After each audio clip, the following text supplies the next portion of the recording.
Hello दोस्तों, नमस्कार, जय हिंद। कैसे हैं आप लोग? उम्मीद करते हैं आप लोग स्वस्थ और मस्त होंगे।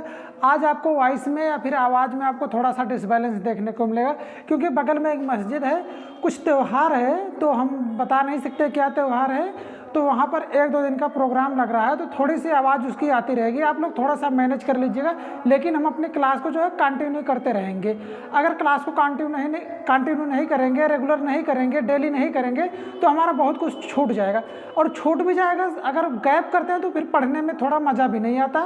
अगर हम डेली थोड़ा सा पढ़ते रहते हैं, तो जो हमारा कहते हैं कि नियम होता है, जिसको हम रेगुलरिटी कहते हैं, रेगुलरिटी बनी रहती है, तो बहुत अच्छे से समझ में भी आता है और बहुत आसानी से आपका जो कोर्स है वो भी कंप्लीट हो जाता है। साथियों, आइए हम आपको कल 2 क्वेश्चन दिए थे, उस क्वेश्चन को देख लेते हैं। उसके बाद हम वाच्य को पढ़ेंगे, वाच्य का शाब्दिक अर्थ देखेंगे, वाच्य के प्रकार के बारे में देखेंगे, वाच्य के उत्पत्ति के आधार पर कितने प्रकार होते हैं, वाच्य के कितने प्रकार होते हैं साथियों, ये सब हम सब देखेंगे साथियों। उसके पहले हम आइए जो कल आपको 2 क्वेश्चन दिए थे उसको हम देख लेते हैं साथियों। जैसे पहला क्वेश्चन मेरा तक क्या था? हाँ, पहला क्वेश्चन था मोहन जा रहा है।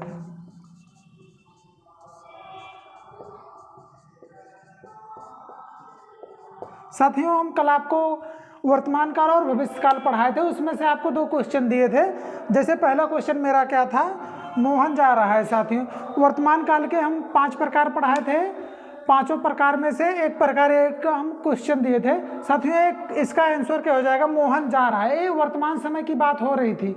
हम आपको बताएं, जब वर्तमान समय की बात हो लेकिन कार्य जो है पूरा होने की जो संभावना है ना हो, तो अब उसे हम क्या कहते हैं साथियों? जैसे मोहन जा रहा है, पहुंचा है कि नहीं पहुंचा है कुछ कंफर्म नहीं है, वर्तमान की बात है, लेकिन कंप्लीट नहीं हुआ, यानी कि पूरा नहीं होता, इसलिए क्या हो जाएगा साथियों? यह अपूर्ण वर्तमान काल हो जाएगा। साथियों, हमारा दूसरा क्वेश्चन था,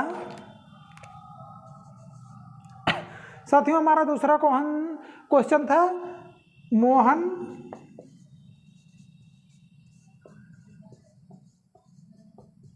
दिल्ली जाए। साथियों, यही था। ये आपको देख के लग रहा है मोहन दिल्ली जाए, ये भविष्य काल की बात हो रही, शायद मोहन दिल्ली जाए। आप यहाँ अपनी तरफ से हमें ये भी बताए थे कि आप शायद भी लगा सकते हैं, अगर ऐसा दिया रहेगा। जब शायद, जैसे ही शायद शब्द लग जाएगा, मोहन शायद दिल्ली जाए, वैसे ही संभाव्य हो जाएगा, मतलब संभावना है, कंफर्म नहीं है, शायद मोहन दिल्ली जाए। तो साथियों, क्या हो जाएगा?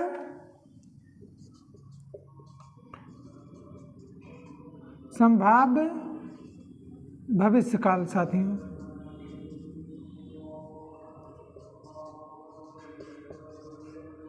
साथियों, इसको थोड़ा सा साफ लिख दिया जाए।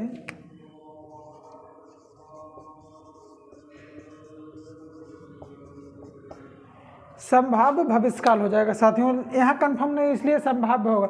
साथियों, आइए हम आज देखते हैं वाच्य को। वाच्य के प्रकार कितने होते हैं? वाच्य किसे कहते हैं? वाच्य का शाब्दिक अर्थ क्या होता है साथियों? हम इसको देख लेते हैं। साथियों, अगर हम वाच्य की बात करते हैं तो वाच्य बहुत छोटा सा टॉपिक होता है, लेकिन इससे क्वेश्चन खूब आते हैं। जैसे बीएड में 2-3 क्वेश्चन देखने को मिल जाएगा, यूपीपी में भी इसके क्वेश्चन देखने को मिल जाते हैं साथियों। लेकिन अगर हम बात करते हैं वाच्य होता क्या है साथियों? इसका शाब्दिक अर्थ क्या होता है? बोलने का विषय। वाच्य से ही पता चल रहा है वाक्य या वाच्य, बोलने का जो विषय होता है। हम बोलेंगे क्या, मतलब किस आधार पे बोलेंगे, कर्म के आधार पे बोलेंगे, क्रिया के आधार पे बोलेंगे, वही होता है साथियों वाच्य। तो इसका शाब्दिक अर्थ अगर हम देखेंगे तो बोलने का विषय होता है साथियों। इसको हम देख लेते हैं। इसका जो शाब्दिक अर्थ होता है बोलने का विषय होता है। और इसकी हम परिभाषा अगर देख लेते हैं साथियों, परिभाषा की बात करते हैं, जहाँ क्रिया का मुख्य बिंदु कर्ता होता है, जो क्रिया होती है उसका मुख्य बिंदु जो होता है कर्ता होता है साथियों, तथा भाव के आधार पर क्रिया का बदल जाना। अभी हम आपसे बोले ना कि जो बोलने का विषय है कैसे बदलेगा, तो साथियों यही देखिए, जहाँ क्रिया का मुख्य बिंदु कर्ता होता है तथा भाव के आधार पर क्रिया का बदल जाना ही वाच्य कहलाता है साथियों। तो अगर हम इसके उत्पत्ति के आधार पर वाच्य के प्रकार के बात करते हैं, उत्पत्ति के आधार पर, जब आपसे पूछा जाए उत्पत्ति के आधार पर वाच्य के कितने प्रकार होते हैं साथियों, तब हमें 2 करना है। पहला हो जाएगा हमारा कृतवाच्य और दूसरा हो जाएगा आकृतिवाच्य। साथियों, अगर उत्पत्ति के आधार पर पूछा जा रहा है वाच्य के प्रकार तो आपको 2 प्रकार करना है, लेकिन जैसे ही बस वाच्य के प्रकार पूछा जाएगा, वाच्य के कितने प्रकार होते हैं, तब आपको जैसे आपसे पूछा जाए वाच्य के प्रकार, तब आपको साथियों 3 करना है। कितना करना है? 3 करना है, क्योंकि फिर कृतवाच्य, कर्मवाच्य, भाववाच्य को हम ले लेते हैं कि ये जो आकृतिवाच्य होता है इसके भी 2 प्रकार होते हैं, कर्मवाच्य और भाववाच्य। साथियों, अगर उत्पत्ति शब्द जैसे ही लगा वैसे 2 हो जाएगा, उत्पत्ति नहीं लगा है तो 3। समझ में आ रहा होगा साथियों, उम्मीद करते हैं आपको। तो आइए हम इसको बारी बारी से पढ़ लेते हैं। सबसे पहले कृत्यवाच्य को पढ़ेंगे, उसके बाद आकृतिवाच्य के, कर्मवाच्य और भाववाच्य को हम देख लेंगे। आकृतिवाच्य साथियों हमारा 2 प्रकार का होता है, पहला कर्मवाच्य, दूसरा भाववाच्य। आइए साथियों हम सबसे पहले कर्मवाच्य को देख लेते हैं। पहले हम कृत्यवाच्य को देखेंगे, उसके बाद कर्मवाच्य, फिर भाववाच्य को। साथियों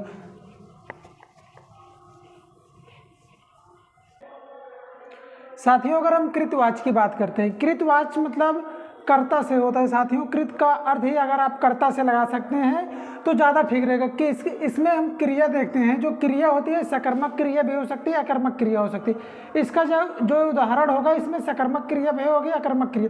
सकर्मक क्रिया और अकर्मक क्रिया हम आपको बता दिए हैं साथियों। सकर्मक क्रिया किसे कहते हैं, अकर्मक क्रिया किसे कहते हैं, क्या किसको किससे क्वेश्चन करने पर, क्या किसको क्वेश्चन करने पर साथियों जब उत्तर मिलता है वो कर्म, आपके उत्तर में कर्म मिलता है, तब उसे हम सकर्मक क्रिया कहते हैं। साथियों आइए हम इसकी परिभाषा को देख लेते हैं। जहाँ पर क्रिया का मुख्य बिंदु कर्ता होता है, जहाँ पर क्रिया का मुख्य बिंदु कर्ता होता है साथियों, जहाँ पर क्रिया का मुख्य बिंदु कर्ता होता है और क्रिया कर्ता पर आधारित होती है। जो क्रिया होती है वो कर्ता पर आधारित होती है। जैसे ही कर्ता बदलेगा वैसे ही क्रिया बदल जाएगी साथियों। जैसे ही कर्ता बदलेगा वैसे ही क्रिया बदल जाती है। अगर कर्ता नहीं बदलेगा तो क्रिया नहीं बदलेगी, उसे ही कृतवाच्य कहते हैं साथियों। जैसे यहाँ पर आप उदाहरण देख सकते हैं, सीता हंसती है। साथियों अगर यहाँ पर देखिए स्त्रीलिंग है तो यहाँ क्रिया भी स्त्रीलिंग है। सीता हंसती है क्या है, अकर्मक क्रिया कि सकर्मक? साथियों आप कमेंट बॉक्स में बताइएगा। वैसे हम आपको बता दे रहे हैं, आप इतना कष्ट मत करिएगा। ये जो है साथियों, अगर हम इसमें क्या से क्वेश्चन, क्या हंसती है, किसे हंसती है, आंसर नहीं मिलेगा तो यह हो जाएगी हमारी अकर्मक क्रिया। अब दूसरा, तो हम जैसे यहाँ पर देखो लिखा है सीता हंसती है, ये जो करता है इस पर क्रिया आधारित है। सीता अगर स्त्रीलिंग है तो जो क्रिया है ये भी स्त्रीलिंग है। जैसे यहाँ पर हम राम लिखेंगे वैसे ही हंसती की जगह हंसता हो जाएगा, राम हंसता है साथियों। यही है इसमें, जहाँ पर क्रिया का मुख्य बिंदु कर्ता होता है और क्रिया कर्ता पर आधारित होती है। क्रिया कर्ता पर साथियों, यहाँ पर कर्ता, ए वाला कर्ता होना चाहिए, कर्ता पर आधारित होती है, उसे ही हम कृतवाच्य कहते हैं साथियों। अब यहाँ है रमेश दिल्ली जाता है। रमेश पुल्लिंग है और यहाँ जाता है। जैसे ही अगर यहाँ पर रमेश की जगह सीता को रख देंगे, सीता दिल्ली जाती है, कर्ता पर ही क्रिया निर्भर होगी साथी, उसे ही हम कृतवाच्य कहते हैं। जैसे राम पत्र पढ़ता है, राधा पत्र पढ़ती है, राम दिल्ली जाता है, राधा दिल्ली जाती है। ऐसे बहुत सारे उदाहरण हो सकते हैं साथियों। आइए हम उसके बाद अब हम कर्मवाच्य और भाववाच्य को देख लेते हैं साथियों अगर हम कर्मवाच्य की बात करते हैं, कर्मवाच्य का मतलब होता है कर्म से, जो कर्म पर आधारित होता है उसे हम कर्मवाच्य कहते हैं साथियों। इसमें जो क्रिया होती है सकर्मक क्रिया होती है। इसमें जो क्रिया होती है हमारी सकर्मक क्रिया होती है। सकर्मक क्रिया की पहचान हम आपको बताए थे, अकर्मक क्रिया की पहचान बताए थे। क्या किसको किससे क्वेश्चन करने पर जब आंसर में कर्म मिलता है तो उसे हम सकर्मक क्रिया कहते हैं साथियों। आइए हम इसकी परिभाषा देख लेते हैं। जहाँ पर क्रिया का मुख्य बिंदु कर्म होता है, जहाँ पर क्रिया का मुख्य बिंदु कर्म होता है साथियों, जहाँ पर क्रिया का मुख्य बिंदु कर्म होता है। हम इस बार इसलिए दो तीन बार पढ़ देते हैं ताकि आपको तुरंत याद हो जाए, आपको याद करने की भी जरूरत ना पड़े, हमारे द्वारा आपको भी याद करा दिया जाए साथियों। जहाँ पर क्रिया का मुख्य बिंदु कर्म होता है, क्रिया कर्म पर आधारित होती है। जो क्रिया है वो कर्म पर आधारित है। कृतवाच्य में क्या था, क्रिया जो है कर्ता पर आधारित थी, लेकिन यहाँ पर जो क्रिया है कर्म पर आधारित होती है, उसे हम कर्मवाच्य कहते हैं साथियों। जैसे साथियों अगर हम कर्मवाच्य के उदाहरण की बात करते हैं तो राम के द्वारा पत्र पढ़ा जाता है। अब आप देख रहे हैं राम के द्वारा पत्र पढ़ा जाता है, सकर्मक क्रिया है। क्या पढ़ा जाता है? पत्र पढ़ा जाता है। किसे पढ़ा जाता है? पत्र पढ़ा जाता है। किसको पढ़ा जाता है? पत्र को पढ़ा जाता है। क्या, किसको, किससे क्वेश्चन करने पर जब कर्म मिलता है तब वो कर्म सकर्मक क्रिया होती है साथियों। तो राम के द्वारा पत्र पढ़ा जाता है, सीता के द्वारा पत्र पढ़ा जाता है। इस पे चाहे पुल्लिंग कर दे चाहे स्त्रीलिंग कर दे, लेकिन जो हमारी क्रिया है उसमें कोई परिवर्तन नहीं होगा, वो पढ़ा जा रहा है, चाहे स्त्रीलिंग हो चाहे कर्ता पुल्लिंग लिंग हो। तो साथियों वही है यहाँ पर, जहाँ पर क्रिया का मुख्य बिंदु कर्म होता है, मुख्य बिंदु यहाँ पर कर्म होगा और क्रिया पर उसका कर्म का आधार साथियों कह सकते हैं। क्रिया पर कर्म, जो क्रिया होती है कर्म पर आधारित होती है। जो हमारी क्रिया है पढ़ा जा रहा है कर्म पर ही आधारित है साथियों। अब इसमें देख लीजिए, सीता के द्वारा खाना खाया जाता है। ये जो खाना है खाया जाता है, अब चाहे सीता खाए, चाहे राम खाए, चाहे मोहन खाए, चाहे सोहन खाए, चाहे जो खाए, लेकिन ये जो खाना है खाया जाता है। जैसे यहाँ पर अगर हम रोटी लिख देंगे, रोटी, कर्म चेंज होगा तभी जो हमारी क्रिया है जो चेंज होगी। अगर रोटी लिख देंगे तो यहाँ पर खाई हो जाएगा साथियों, खाई जाती है, सीता के द्वारा रोटी खाई जाती है। तो उम्मीद करते हैं आपको कर्मवाच्य अच्छे से समझ में आ रहा होगा। आइए हम इसके बाद भाववाच्य को देख लेते हैं साथियों। साथियों अगर हम भाववाच्य की बात करते हैं, भाववाच्य क्या होता है? जहाँ पर भावनाओं से खेलते हैं उसे हम भाववाच्य कहते हैं साथियों। क्रिया इसमें अकर्मक होती है, जो क्रिया होती है अकर्मक होती है। अकर्मक क्रिया किसे कहते हैं? जहाँ पर क्या, किससे, किसको से क्वेश्चन करने पर जो हमारा आंसर है वो कर्म ना मिलके कुछ और मिलता है, तब उसे हम अकर्मक क्रिया कहते हैं साथियों। जैसे हम इसके उदाहरण की बात करते हैं, इसकी परिभाषा पहले देख लेंगे। जहाँ पर क्रिया का मुख्य बिंदु ना तो कर्ता होता है और ना ही कर्म होता है, क्रिया के आसपास रहती है, जो हमारी क्रिया है के आसपास रहते हैं, और इसमें जो है भाव की प्रधानता होती है। इसका जो उदाहरण होगा, जो एग्जाम्पल्स में उसमें भाव की प्रधानता होती है, उसे हम भाववाच्य कहते हैं साथियों। जैसे हम इसका उदाहरण देख लेते हैं, अमन से चला नहीं जाता। ये जो अमन है इससे चला नहीं जाता है, चला नहीं जाता है। मोनू से पढ़ा नहीं जाता है, मोनू से पढ़ा नहीं जाता है। राम से खाया नहीं जाता है, गीता से लिखा नहीं जाता है। इसमें क्या है? इसमें ना तो कर्ता का कोई महत्व है ना तो क्रिया का। इसमें जो हमारी भावनाएं हैं, आपकी भावनाएं हैं, जैसे राम से चला नहीं जा रहा है, मोनू से पढ़ा नहीं जा रहा है, गीता से खाया नहीं जा रहा है, आपसे लिखा नहीं जा रहा है।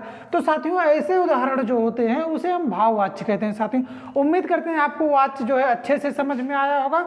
और आज हम फिर आपको एक क्वेश्चन देते हैं, क्वेश्चन का आंसर आप कमेंट बॉक्स में ज़रूर दीजिएगा साथियों। और अगर नहीं आएगा तो हम आने वाली वीडियो में जो होगा उसका आंसर बताएंगे। लेकिन अगर आपको आंसर आ रहा है तो उसका आंसर जो है आप कमेंट बॉक्स में ज़रूर बताइएगा साथियों। साथियों आज का हमारा क्वेश्चन है, मोनू खूब पढ़ता है। साथियों इसका आंसर आप कमेंट बॉक्स में दीजिएगा। और आज की वीडियो कैसी लगी है ये भी बताइएगा साथियों। उम्मीद करते हैं आज की वीडियो आपको अच्छी लगी होगी। अगर अच्छी लगी हो तो लाइक और सब्सक्राइब करना और शेयर करना मत भूलिएगा साथियों। धन्यवाद साथियों।